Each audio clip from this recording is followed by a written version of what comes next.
안녕하세요. 여러분과 같이 중등 체육 임용 시험을 준비를 하고 있습니다. 오늘이 이제 설날인데요. 설날임에도 불구하고 여러분들과 같이 이렇게 수업을 하게 돼서 너무 좋네요. 스포츠 심리학 나가고 있고요.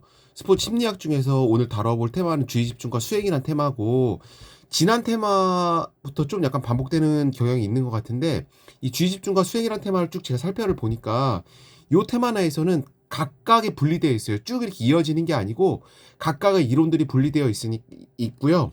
그 이론의 명칭과 개념까지 알고 계시면 이제 지도자 시험을 준비하실 수 있는 거고요.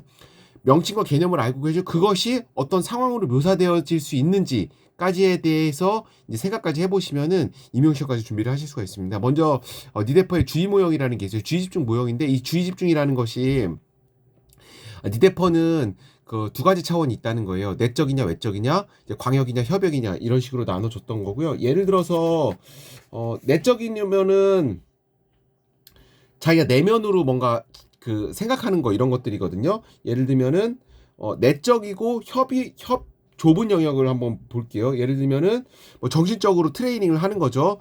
골을 어떻게 그 페널티킥을 어떻게 넣겠다, 어떤 계획으로. 이러면 이제 내적이고 좁은 영역이 되는 거고, 그리고 내적이고 넓은 영역은 똑같이 생각을 하긴 하는데 그 단순한 목적 수행에 집중되어 있는 게 아니라 어떤 광의의 전략이라든가 아니면은 뭐 수행을 분석한다든가, 이러면 이제 내적이고 광역이 되는 거예요. 내적이냐 외적이냐는 그 주의 집중이 자신에게 있냐 바깥에 있냐 문제고, 광역이냐 협연이냐는 좁은 영역이냐 넓은 영역이냐, 이렇게 있는데요. 이것을 책을 읽으시면서 어떤 상황에서 어떤 게 내적과 외적, 광역과 협연으로 나눠지는지 파악을 하셔야 되고요.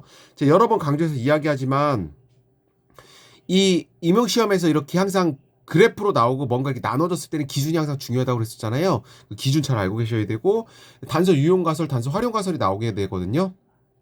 요거는 요 가설 명칭 그 자체가 시험에 나온 적이 있습니다. 요 명칭 그 자체가 가설의 시험에 나온 적이 있고요. 그리고 요거를 이제 설명을 하면, 각성이 낮을 때는 주의폭이 넓어 중요하지 않은 단서와 중요한 단서에 모두 집중하게 되고, 각성이 적당하면 중요하지 않은 단서는 차단되고 중요한 단서에만 주의를 집중한다. 각성에 따른 주의폭 변화와 정보 활용을 설명하고 있다. 이렇게 나와 있는데, 요게 상황으로 묘사가 될 수도 있어요. 상황을 묘사를 되고 요거를 적으라고 할 수도 있고요.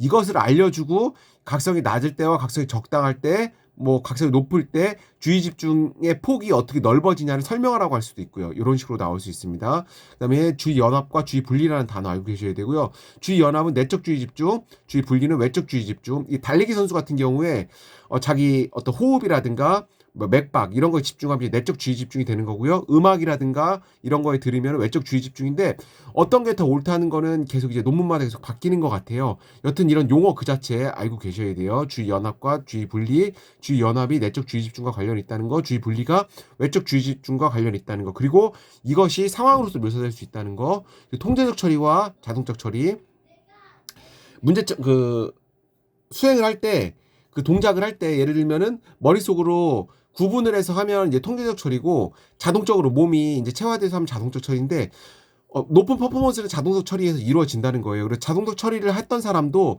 계속 생각하고 너무 이렇게 그 동작 하나하나에 너무 이렇게 입수하고도 관련이 되어 있는 건데, 그렇기 때문에 이제 분석에 의한 마비라는 단어가 이제 나오게 되거든요. 학술적 용어인데 이 용어도 알고 계시고, 요 용어가 어떻게 묘사될지도 알고 계세요. 네, 마음챙김이란 단어가 나와요. 학술 용어로서 지나가 버린 실수에 집중하거나 미래의 걱정에 집중하지 않고 지금 이 순간 그대로 집중한다. 이 단어 그 자체 알고 계셔야 돼요. 이거 물어볼 수 있습니다. 시선 고전 영상, quiet eye라고 했던 것 같아요. 이거 영어로는. 이것도 상황이 묘사되고 이 상황을 그 용어로 쓰라고 할 수가 있어요. 동작이 발생하는, 이걸 한번 제가 적어볼게요. 동작이 발생하는 마지막 순간 시선이 고정되는 현상.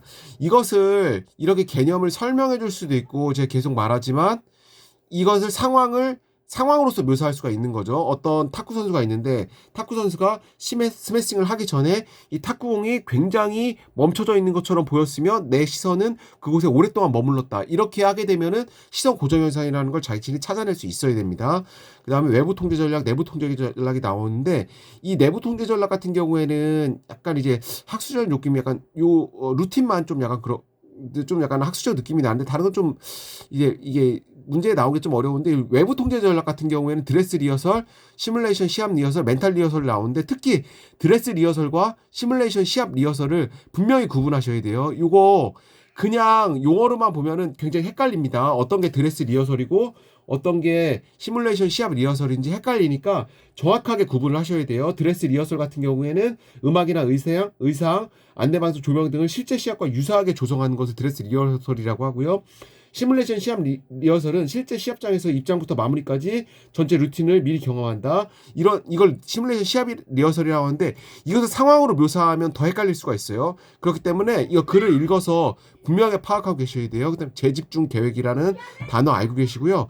자기 암시라는 용어도 나와. 이 자기 암시가 사고 정지, 부정적 사고를 긍정적으로 바꾸기, 반격하기, 관점 바꾸기 4가지 단계로서 이루어진다는 거 자기 암시가. 그렇게 해서 부정적 사고를 긍정적 사고를 바꾸는 거예요. 자기 암시가. 이 주의 집중을 이제 이 부정적인 상황에서 그것을 그 자기 암시를 통해서 긍정적으로 이제 해석을 하려고 하는 거를 자기 암시라고 요 4가지 단계로 이루어진다는 거 각각의 단계가 어떤 것인지 반드시 글을 읽어서 파악을 하시도록 하고요. 이 명칭 암기하고 계셔야 됩니다.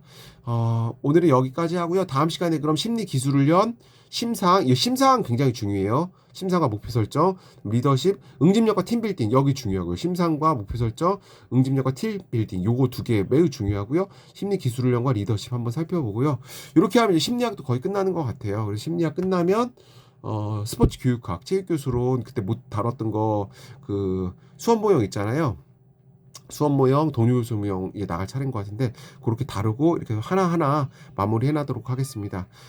저와 함께 그리고 가시면 잘 하실 수 있고요. 올 한 해 최선을 다하셔서 좋은 결과 있기를 바라겠습니다. 마지막까지 여러분들과 함께 달리도록 하겠습니다. 감사합니다.